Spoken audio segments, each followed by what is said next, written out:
the Arab Spring, an era marked by sudden upheavals, unexpected uprisings, and rapid shifts in power across the Middle East. But were these revolutions as organic as they seemed?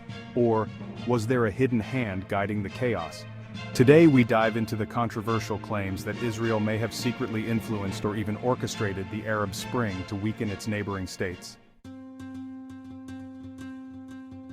The Arab Spring began in December 2010 with the self-immolation of a Tunisian street vendor, Mohamed Bouazizi. This desperate act sparked protests across Tunisia, which quickly spread to Egypt, Libya, Syria, Yemen, and beyond. But this was no ordinary movement. Regimes that had held power for decades began to crumble. Millions demanded justice, freedom, and democracy. Dictators were toppled. But this upheaval came at a price: political instability, economic collapse, and increased regional tensions. In this vacuum of power, many wondered, who benefited? Israel has long been surrounded by nations whose leaders and policies often stand in stark opposition to its existence. Regimes in Syria, Libya, and Egypt historically supported Palestinian causes or openly opposed Israel. Destabilizing these states might weaken their military capacities, divide their attention, and shift regional dynamics in Israel's favor.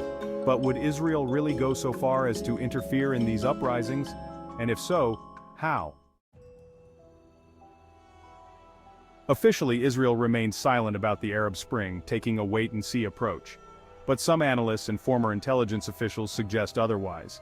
In fact, a leaked 2012 report claimed that Israeli intelligence services like Mossad may have supplied information to certain groups during the uprisings. There are even suggestions that Israeli officials held secret talks with Western powers about how to influence outcomes, particularly in Syria. Question 4. What was Israel's stance on the revolutions in each of its neighboring countries? Let's look at a few critical cases. First, Egypt. When Hosni Mubarak's government fell, Israel lost a stable ally. Egypt's Sinai Peninsula later became a hotbed for terrorism, raising security concerns for Israel. Then there's Syria. With Assad struggling to maintain control, Syria transformed into a battleground with various factions, some hostile to Israel, others less so. Could this division have been an opportunity Israel capitalized on? And what about Libya and Yemen? These countries, already distant from Israel geographically, still held indirect influence. A weaker Arab League meant a weaker collective front against Israel. Question 5. Did Israel benefit from the outcomes of the Arab Spring? Unquestionably, Israel benefited from certain outcomes. The chaos diminished threats from some hostile states. Hezbollah, Hamas, and other groups lost financial support from countries thrown into disarray.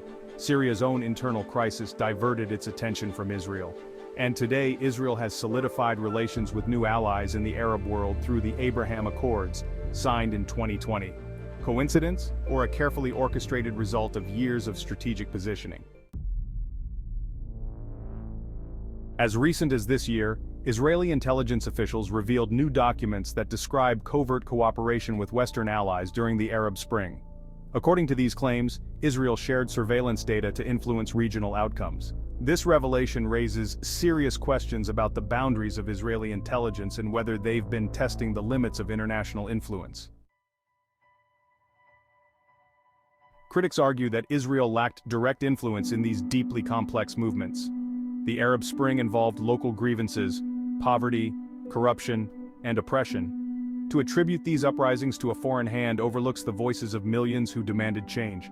However, with intelligence agencies like Mossad, it's difficult to know the full extent of their involvement. Sometimes, what you don't see is more powerful than what's visible. Many experts classify it as speculation, but with some disturbing elements of truth. The Middle East has long been a playground for international power struggles. In this shadow game, there's always the question of who gains the most. If this video opened your eyes to a different perspective, make sure to hit the like button, subscribe, and turn on notifications to stay updated on more hidden truths and controversial histories. But we want to know what you think. Comment below. Did Israel benefit by design or by circumstance from the Arab Spring? Let's keep this debate going. End.